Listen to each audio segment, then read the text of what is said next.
Ayan na po ang aking mga baboy. 1 day old pa lang sila, namatay ng kanilang nanay. Kaya laking foster milk po yung mga yan. Oh. Ayan po sila, ganyan na po sila kalalaki ngayon. Nakakagano hindi mabubuhay noon. Ayan. Malalaki na po sila. Ayan guys. Laking foster milk lang po yan. Tsaga-tsaga lang sa pagpapadede sa gabi.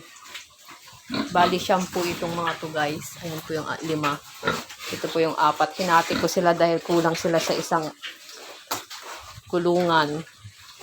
Then malalaki na po sila. Ayan po. Ayan.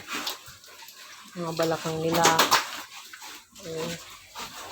Ayan po sila. Ayan.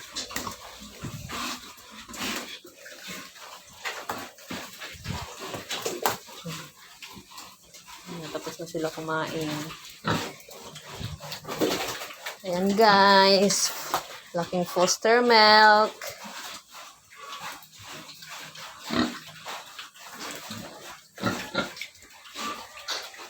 Ayan guys. Tsaga-tsaga lang dati sa pagpapadede. Ganyan na po sila kalalaki ngayon. Wala pong namatay. Ayan, ayan.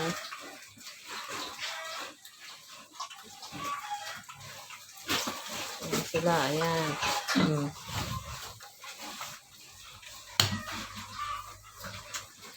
Ano gawin mo? Ito. Mga balakang nila. Ayan.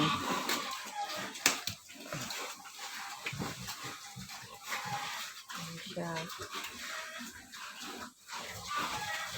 Ayan guys, mababalakang sila. Ayan o, mabalakang sila guys. Matatangkad sila. Mahaba. Ganyan po ang lahi ng aking baboy. Ayan.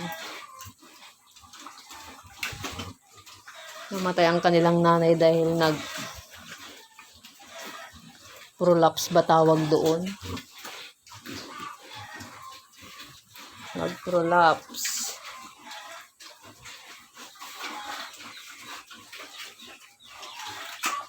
Let's go. Punta tayo sa kabilang kulungan guys. Let's go. Ayan. Punta tayo sa kabilang kulungan. Ito naman yung 4.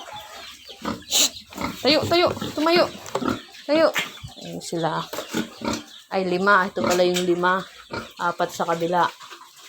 Ayan. Tayo ka, tayo, tayo. Tayo. Tayo ka, tayo, tayo.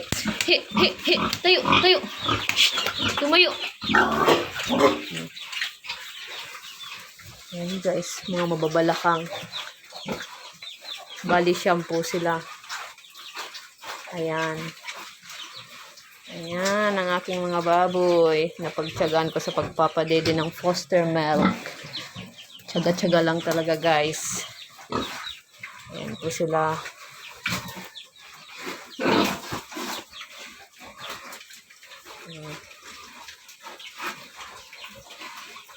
Ayan sila guys, mababalakang.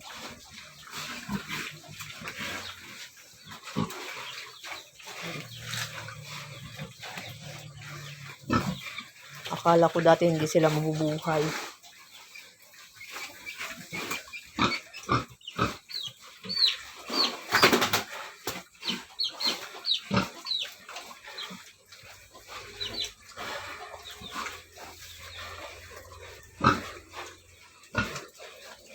Ito na po sila ngayon.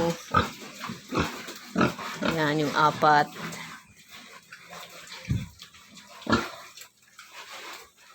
Bye guys. Hanggang dyan na lang po. Susunod ulit.